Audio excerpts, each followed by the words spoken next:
മകരവിളക്കിന് നട തുറന്ന ശേഷം ശബരിമലയിൽ എത്തിയത് 50 ലക്ഷത്തിനടുത്ത് തീർത്ഥാടകർ. മണ്ഡല മകരവിളക്ക് മഹോത്സവത്തോടനുബന്ധിച്ച് ജനുവരി വരെ പമ്പ വഴി സന്നിധാനത്തെത്തിയത് 49,21,401 ഭക്തരാണ്. മകരവിളക്കിന് നട തുറന്ന ശേഷം ശബരിമലയിൽ എത്തിയത് 50 ലക്ഷത്തിനടുത്ത് തീർത്ഥാടകരാണ്. മണ്ഡല മകരവിളക്ക് മഹോത്സവത്തോടനുബന്ധിച്ച് ജനുവരി 17 രാത്രി വരെ പമ്പ വഴി സന്നിധാനത്തെത്തിയത് 49,21,401 ഭക്തരാണ്. സുഖദർശനം ലഭിച്ച സന്തോഷത്തോടെയാണ് ഓരോ ഭക്തരും മലയിറങ്ങിയത്.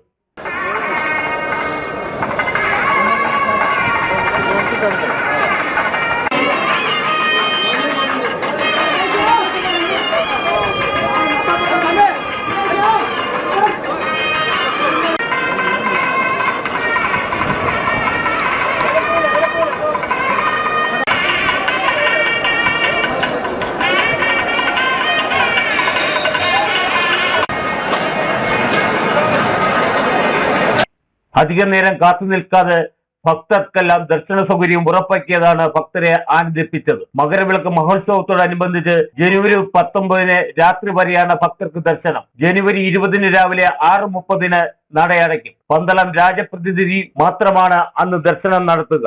ഇനിയൊരു മണ്ഡല മകരവിളക്ക് കാലത്തിനായി ഭക്തർക്ക് കാത്തിരിക്കാം. Idukki vision news, Sabarimala.